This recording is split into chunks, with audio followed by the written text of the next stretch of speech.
Hello, my name's Phill Thomas and I am the main man. This is the story of my fight for love and glory. Began my home life was indescribable. My mother didn't nurture me. My father was mentally deranged. My brother was a dickhead. All my friends were dickheads. As I grew up, the local pub, everyone was a dickhead. I observed and said nothing because I knew if I opened my mouth to anyone about anything to be doing, like cheating on the wives and things like that, or dealing drugs, then I would have been in deep, deep shit. So I said nothing, kept myself to myself. But having said that, I was always the funniest man in the pub. I used to come up with one-liners every 10 seconds. They used to make everyone in the pub laugh. But he still hated me. And why? Because I was nice. And they were so jealous of me because all their wives, all their girlfriends used to love me. And I'm so jealous of that. But anyway, cut long story short, my head was chocker all the time till I was 32. With all that went on me through. I mean, really, really heavy on my mind. And I found myself, after doing an affirmation I read in a book, that lifted my mood so much, it was unbelievable. When I say it lifted my mood so much, I don't mean I was elated in any way, I wasn't. I felt really, really content. So when I got up out of bed, feeling content and happy, for the first time ever in my life, I never thought I would, I decided to go to the pub and not give a shit for no one.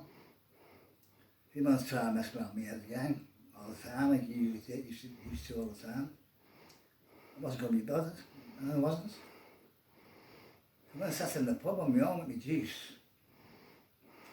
these horrible people, creatures, who used to torture me head, didn't say a word when they see me. Not only that, they were paranoid. But to see Phill Thomas so relaxed, so chilled, they knew they never won. And I do believe they knew I was the main man. And they knew if the main man got his way, their dirty tricks and their evil ways and their cheating on their wives would have been exposed. But I didn't give a shit about what they were doing. I just wanted to be in peace on my own. Not bothering what they were doing. I just wanted to be on my own. I didn't want any friends anymore. And my brother came along. Oh, somebody, yeah, they were getting paranoid. Sorry about that. They were getting paranoid. About 5 or 6 of them on the top walking past me. Someone phoned me, my brother up. My brother come down to the pub. He was paranoid too. I said, you're going to see a psychiatrist. To me, I'm going to see a psychiatrist. There's something wrong with you, you dickhead. Oh no, something wrong with you. What's wrong with me? I don't know. If you don't know what's wrong with me, how the hell can you tell me something wrong with you, dickhead? So anyway, I go to the okay, then I'll prove I'm sane. I was sane. So I went to see this doctor. He sat at that chair there, I'm sitting here. And he said to me, I said to him, the hell are you doing here? He said, you're not well? Well, how did you know I'm not well? You haven't supposed to be here. You're just not well? In what way I'm not well? You're just not well? So what is it about me that's not well, doctor? Surely you should know you're to do with the mind, you're a doctor. You know all about the mind. Surely a psychiatrist knows what you're talking about. Please, you tell me why you think there's something wrong with me. Why do you think I'm not well? Oh, you're just not well, you're just not well, you're just not well. He was more paranoid than anyone I've ever met. He needed me in the hospital to change my mind and medication. Otherwise, he knew I was going to change this world. Well, he didn't know how powerful it was. Very, very powerful. I was put in his hospital where there was 14 people laying down in agony in their minds. My mind was clear and happy for a while. And I approached these people, had quiet words with them, 10, 15, 20 minutes each one. And every one of them got better and happy. I was the only one I could understand because I've been through not the same thing, but very similar things. I could read them, I could read what they were up to, why they were so bad, why they were so upset, why they were so miserable. I didn't realise it's just medication mainly, but see, I believe what the brain is. Your brain can overtake any misery if you're thinking the right way, if you're thinking in a positive way. My mind was positive. I taught them people to be positive too. I don't know how long it lasted, but anyway. After a while, I began singing in this hospital. Every time I sang, they pinned me down, put my wrist back in agony, pulled me to my room, slapped me on a mattress, and gave me an injection. I found out later it was a haloperidol injection. Haloperidol's the worst drug ever.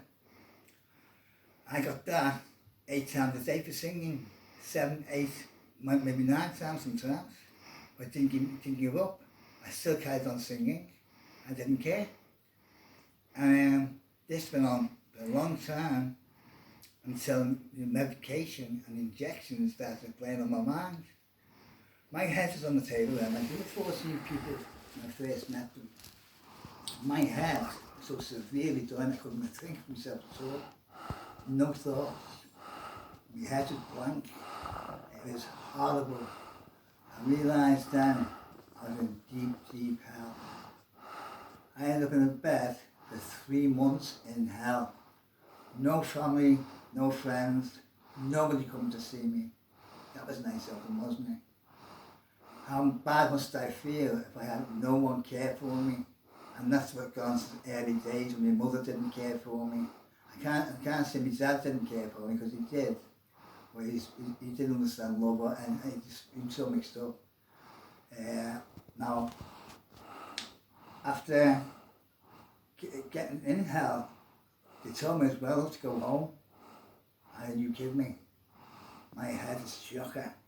I've never been so shocked in all my life, not telling me I'm going home. Oh yes, you're well now. You're well now.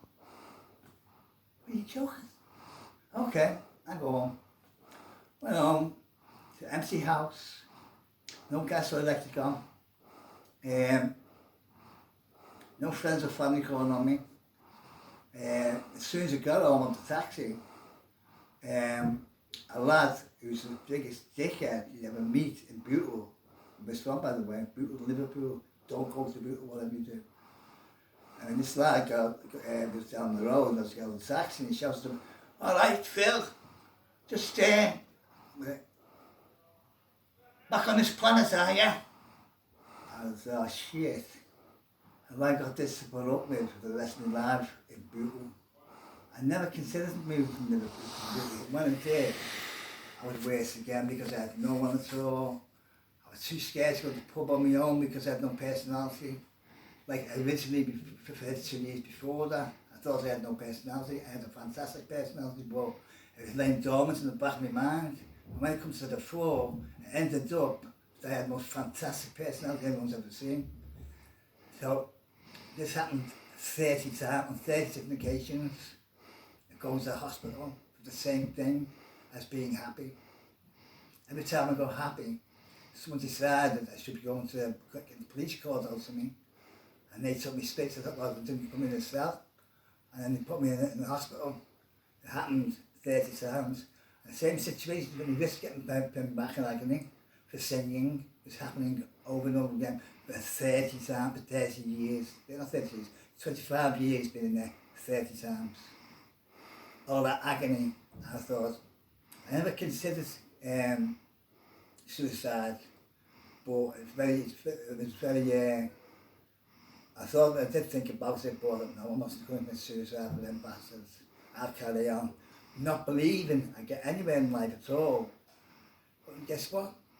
I believe it totally now. I'm a happy man. All because I came from one place in Liverpool called Westbourne Hospital, and I had an argument with the doctor. I went my leave, and she decided to send me to social inclusion, not social inclusion, but Hill Hospital, and what's this place called? What's the area? Prospect Police. What's the area? Rochdale. Rochdale, near Manchester. And it's the best move I've ever made in my life. Because my mind was good when it came, but all the cracks are being ironed out.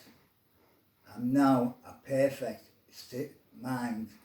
I've got a perfect mind, and I am a perfect human being. Probably the only perfect human being in the entire world. This is why I'm writing poems to reach out to all the oppressed people of this world, to show them there is a way out. And I'm going to show them the easiest way out they can probably have. I done the hard way. I want nice people to do the right way. I do believe properly that all the bad people in this world are going to die a so horrible death, being in hell forever, ever. The beautiful people, with only 1%, will be in paradise forever and ever and ever. I do believe that paradise is infinite and hell is too. So poor bugger's going to hell. It's their own fault. I can't help them. I tried to help these people long ago, many times, these bad people. So it was the only way to think of. That'll do.